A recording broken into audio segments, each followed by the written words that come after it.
Selamat pagi umat yang dikasihi dan yang mengasihi Tuhan. Kita akan mengadakan persekutuan doa pagi GKI Samanhudi pada hari ini, Jumat tanggal 20 September 2024 ini. Mari kita awali persekutuan doa pagi kita dengan menyanyikan dari NKB, Nyanyikanlah Kidung Baru nomor 73. Ketika baiknya kita akan menyanyikannya. Kasih Tuhanku lembut, padanya ku bertelut, dan ku dambakan penuh kasih besar. Yesus datang di dunia, tanggung dosa manusia, bagiku pun nyatalah kasih besar, kasih besar, kasih besar, tidak terhingga dan ajaib benar. Kasih besar, ditolongnya yang penat dan yang berbeban berat, juga orang yang sesat. Kasih besar, walau hatimu cemar, kasih-Nya lebih besar dan membuat kau benar. Kasih besar, kasih besar, kasih besar, tidak terhingga dan ajaib benar. Kasih besar. Wahai insan, datanglah, mari sambut kasih-Nya. Ingat akan janji-Nya, kasih besar. Yesus telah memanggilmu, simak suaranya merdu, dan serahkan hatimu. Kasih besar, kasih besar, kasih besar, tidak terhingga dan ajaib benar. Kasih besar. Mari kita awali juga doa pagi kita dengan terlebih dahulu sebelum membaca Alkitab dan merenungkannya. Mari kita berdoa. Bapa Surgawi, terima kasih untuk waktu yang terus bergulir. Kami tidak dapat menghentikan waktu ini. Terima kasih yang telah mempercayakan pada kami kehidupan 20 September. Kami sedang jalani saat ini. Berarti sudah 9 bulan kurang kami menjalani tahun 2024.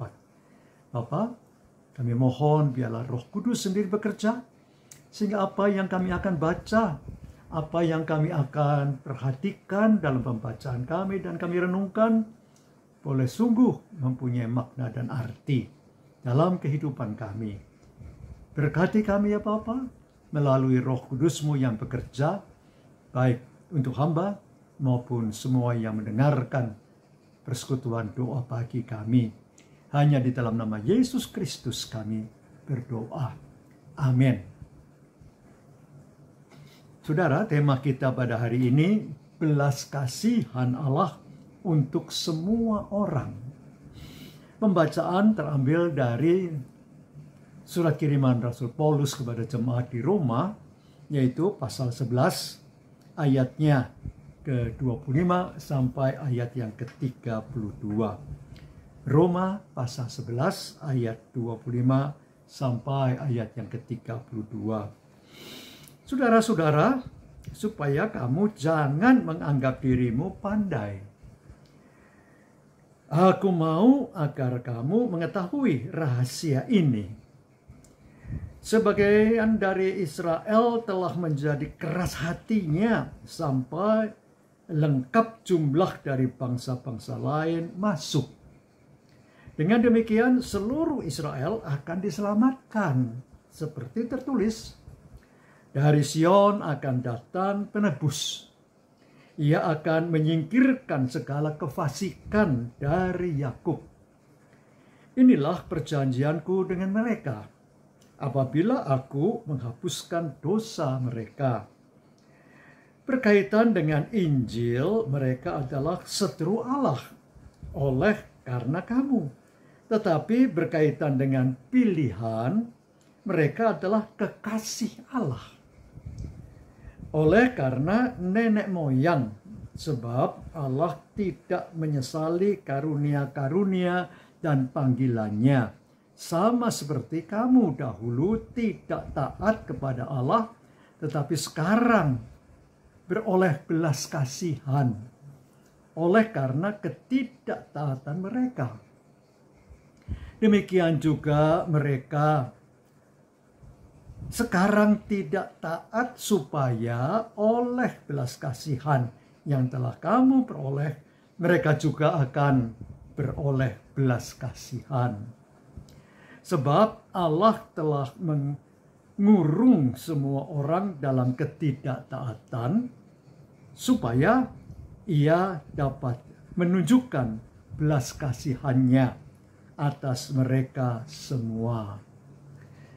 Nah, saudara, sampai di sini pembacaan Alkitab kita. Berbahagia yang mendengar, menerima, dan melakukan firman Tuhan dalam kehidupannya. Haleluya. Seperti saya katakan tadi, tema kita adalah belas kasihan Allah untuk semua orang. Terambil dari pembacaan tadi, yaitu ayatnya yang ke-32. Saya bacakan kembali, saudara. Bagian terakhir dari pembacaan kita, sebab Allah telah mengurung semua orang dalam ketidaktaatan, supaya ia dapat menunjukkan belas kasihannya atas mereka semua.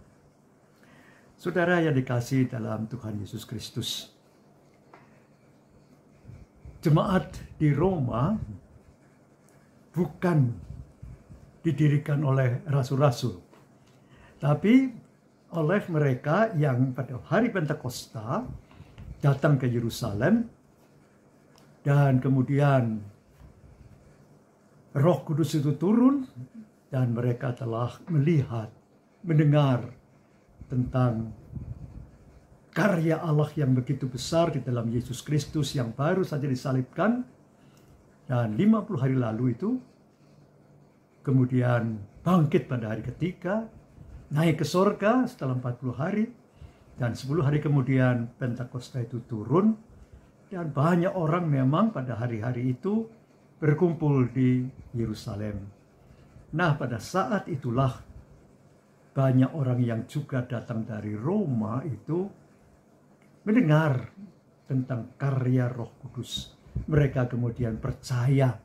Itu sudah bisa baca dari Kisah Para Rasul pasal 2. Nah, saudara, mereka yang kembali ke Roma itulah yang kemudian mengabarkan Injil tentang keselamatan, tentang bagaimana Allah itu penuh dengan belas kasihan, penuh dengan anugerah dan kasih sayang, menyelamatkan orang banyak, termasuk orang-orang yang non-Yahudi. Nah, saudara, Petrus itu yang sedang dididik oleh Allah di dalam Kisah Rasul pasal 10. Petrus itu didatangi oleh 2 orang utusan dari Kornelius dari Kaisaria untuk datang ke rumah Kornelius ini. Dan apa yang terjadi, saudara? ternyata Petrus belajar bahwa bagi orang Yahudi, saudara, itu tidak diperkenankan masuk ke rumah orang yang non-Yahudi. Saya bacakan supaya lebih jelas. Kisah Rasul pasal yang ke-10 ayat yang ke-28. Ia berkata kepada mereka, ia di sini adalah Petrus, kamu tahu betapa kerasnya larangan bagi seorang Yahudi untuk bergaul atau berkunjung kepada orang-orang yang bukan Yahudi. Namun Allah telah menunjukkan kepadaku bahwa aku tidak boleh menyebut seorang pun tidak tahir atau najis. Itulah sebabnya aku tidak keberatan untuk datang ketika aku dipanggil. Sekarang aku ingin tahu apa sebabnya kamu memanggil aku. Ini ungkapan Petrus di hadapan Kornelius. Nah, kemudian saudara, apa yang terjadi setelah dijelaskan dan sebagainya, memang pada waktu itu baik Petrus maupun Kornelius menerima penglihatan. Nah, kemudian Petrus menjawab begini. Lalu mulailah Petrus ayat 34. Lalu mulailah Petrus berbicara. Sesungguhnya aku telah mengerti bahwa Allah tidak membedakan orang. Setiap orang dari bangsa manapun yang takut akan Dia dan yang mengamalkan kebenaran, berkenan kepadanya. Itulah firman yang Ia sampaikan kepada orang-orang Israel ketika Ia memberitakan damai sejahtera melalui Yesus Kristus yang adalah Tuhan dari semua orang. Nah, saudara, Petrus harus menerima pendidikan Allah bahwa ia harus tidak bisa membeda-bedakan ini dari suku non-Yahudi, dari suku Yahudi saja yang akan menerima keselamatan terlebih dahulu dan sebagainya. Allah tidak membeda-bedakan suku, bangsa, warna kulit, kepandaian, atau apapun. Semua orang yang takut kepada Tuhan, orang yang mau menerima Tuhan Yesus Kristus sebagai Mesiasnya, sebagai Kristus itu, akan diterima oleh Bapa. Indah bukan? Nah, saudara, ada satu peristiwa yang luar biasa yang tidak ada dalam Alkitab kita memang. Itu terjadi pada tahun 1914, saudara. Saat Perang Dunia Pertama meletus. Antara prajurit-prajurit sekutu dan prajurit-prajurit Jerman. Mereka bersembunyi di parit-parit. Dan pada waktu hari Natal, apa yang terjadi? Hal yang luar biasa. Mereka keluar dari paritnya, dari Natal itu, dan mereka tidak saling menembak, tapi mereka saling berjabatan tangan, saling berkenalan, bahkan bertukar tanda mata, ialah dengan makanan, ya, dengan minuman, dengan rokok mungkin, dan sebagainya. Dan mereka kemudian boleh bermain bersama, bahkan bermain bola di lapangan yang ada. Peristiwa yang luar biasa. Di tengah-tengah berkecamuknya Perang Dunia Pertama itu, pada saat Natal, ternyata ada damai, ada sejahtera Allah yang meliputi baik prajurit-prajurit dari Jerman maupun prajurit yang dari sekutu. Nah, saudaraku di dalam Tuhan, peristiwa yang indah. Memang setelah itu mereka perang lagi, memang. Tapi saudara, peristiwa itu tidak terlupakan oleh mereka yang pernah berkonflik itu. belas kasihan Allah memang ditujukan untuk semua orang. Petrus menerima Kornelius yang non-Yahudi. Orang-orang di Roma juga begitu banyak orang yang non-Yahudi yang kemudian oleh Paulus dalam suratnya menerima belas kasihan Allah itu. Saya bacakan ulang. Allah telah mengurung semua orang dalam ketidaktaatan supaya ia dapat menunjukkan belas kasihan-Nya atas mereka semua. Saudara, walaupun memang sampai sekarang ada begitu banyak orang Yahudi yang tidak percaya kepada Tuhan Yesus. Mereka tetap percaya kepada apa yang dikatakan dalam Perjanjian Lama, dalam Torah dan nabi-nabi, kitab-kitab yang ada dalam Perjanjian Lama.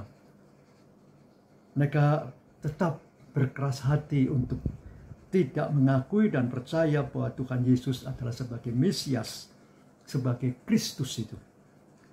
Tapi kemudian Rasul Paulus mengingatkan supaya orang Yahudi tidak dibenci.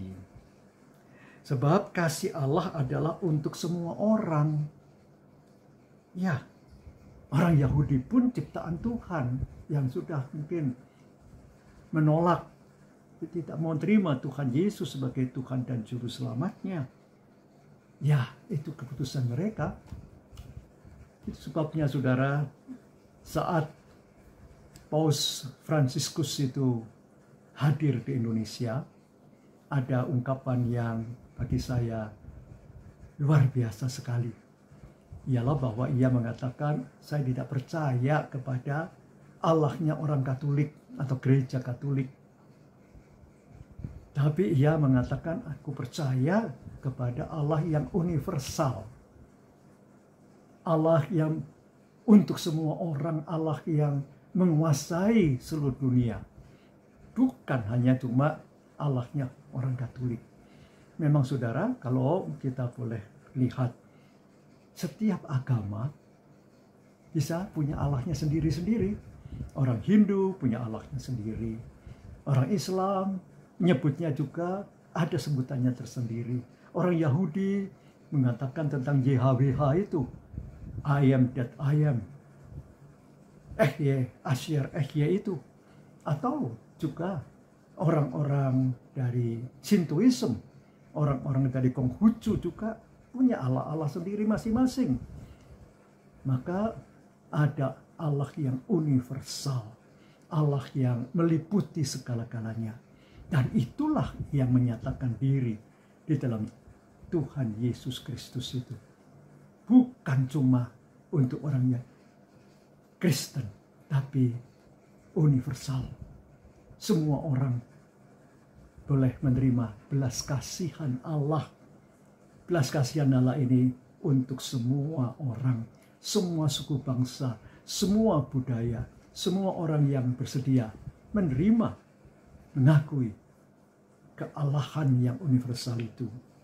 Nah, indah saudara, kalau kita pun kemudian dipimpin oleh Allah yang universal itu melewati berbagai pergumulan. Setiap kita akan menerima belas kasihan Allah yang ditujukan untuk semua orang itu. Kuasa Roh Allah sendiri akan memampukan dalam kehidupan kita melewati berbagai momen-momen, entahkah itu momen yang cukup berat, yang penuh menggetarkan, tapi juga momen-momen yang penuh membahagiakan, yang menyukacitakan. Saudara, belas kasihan Allah untuk saudara semua, untuk saya dan semua orang yang boleh menerima kasih, belas kasihan Allah itu dalam kehidupannya. Terimalah dia, saudara. Amin. Kita akan menyambut firman Tuhan ini dengan menyanyikan saudara dari nyanyian NKB nomor 65. Ya, nyanyian pendek.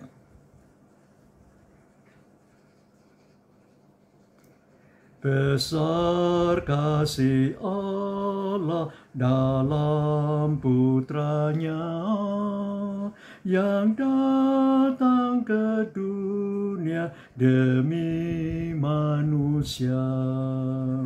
Kasihnya mengalir bagai sungai deras, mendamaikan hati enyahlah cemas.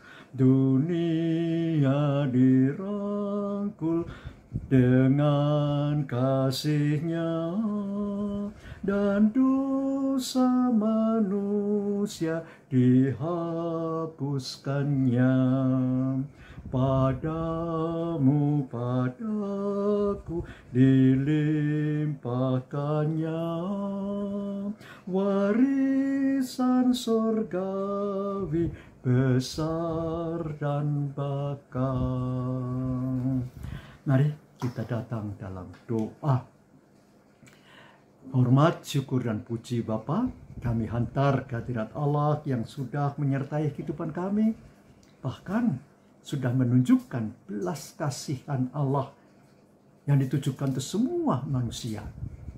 Kami sudah menyambutnya, kami sudah menerimanya, dan biarlah dalam tuntunan belas kasihan Allah itu jugalah kami tetap boleh setia, boleh tetap taat, boleh tetap tekun menghadapi perjalanan hidup kami.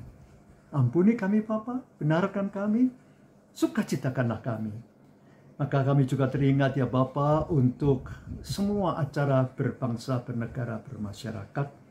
Kalau bulan depan tanggal 20 akan diadakan pelantikan presiden yang baru, menggantikan presiden yang lama dari hasil pemilihan umum tahun ini, yaitu Prabowo Subianto yang menggantikan Joko Widodo.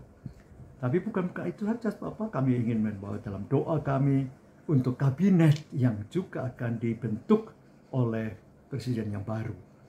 Bapak juga beri hikmat dalam pemilihan itu juga, biarlah presiden juga dengan wakil presidennya boleh memilih orang-orang yang tepat untuk jabatan-jabatan yang ada. Plus ya Bapak, kami juga teringat akan pilkada, pemilihan kepala daerah. Begitu banyak yang ada di bumi Indonesia ini. Dan juga ada beberapa kota yang terjadi dengan kotak kosong. Maka Bapak juga yang akan menolong semua pemilihan kepala daerah dengan tertib, dengan baik, aman, lancar untuk memilih kepala-kepala daerah mewakili pemerintah pusat. Dan Bapak, kalau juga ibu kota negara yaitu Nusantara akan dipakai juga oleh baik sudah oleh Presiden Joko Widodo maupun dilanjutkan oleh Presiden terpilih yaitu Prabowo Subianto, biarlah IKN ibu kota Nusantara ini juga boleh menjadi berkat bagi keseluruhan kehidupan berbangsa, bernegara kami. Bapak, kami juga membawa dalam doa untuk berbagai program yang terjadi, biarlah semuanya juga boleh membuat kesejahteraan bangsa kami terwujud dan terjadi. Khususnya Bapak, pergumulan dunia kami saat ini yang sungguh memprihatinkan, baik itu peperangan yang masih terjadi ataupun juga krisis-krisis keuangan di beberapa negara termasuk Indonesia. Bapak juga akan menolong pergumulan ini. Bapak berkati akan semua program-program bulan seni GKI Samanhudi, yaitu bulan September ini, persiapan untuk bulan depan dalam bulan keluarga. Bapak juga yang akan menolong panitia bulan keluarga, sehingga boleh mewujudkan aktivitas-aktivitas jemaat Zaman Hudi, juga jemaat-jemaat GKI lainnya. Plus ya Bapak, kami teringat akan semua persiapan Natal 2024 ini. Bahkan menutup tahun 2024 bersama-sama dengan belas kasihan Allah sendiri. Berkenanlah ya Bapak, dan tolonglah kami, karena tanpa Bapa, tanpa Anak, tanpa Roh Kudus yang bekerja, kami tak akan mungkin sanggup menunaikan tugas panggilan kami sebagai anak-anak Bapa. Terima kasih Bapa, juga mau mendengarkan doa-doa kami untuk mereka yang sakit, untuk mereka yang bergumul dalam masalah-masalah hidup, untuk mereka yang bekerja keras untuk menutupi kehidupan, kebutuhan rumah tangga mereka. Bapa, tolonglah anak-anak Bapa. Dengarkanlah doa kami ya Bapa. Kalau kami boleh melewati satu hari, kami juga lebih tua satu hari Bapa. Maka di dalam kerentaan kami, berkati kami ya Bapa, anak-anak Bapa. Apalagi kalau usia itu makin menanjak sampai umur 80-90, Bapa juga yang tetap bersama-sama. Terimalah doa kami, karena kami hanya dapat pasrah diri hanya di dalam nama Yesus Kristus, Tuhan Juru Selamat, yang mendengar doa, yang mengabulkan doa, sepanjang itu berkenan kepadamu. Terima kasih ya Kristus, pengantara agung kami kepada Bapa. Amin. Tuhan memberkati saudara, kini dan selama-lamanya. Amin. Bagi Bapak Ibu yang memiliki pergumulan khusus dan ingin didoakan, bisa menghubungi rekan-rekan pendeta di nomor berikut.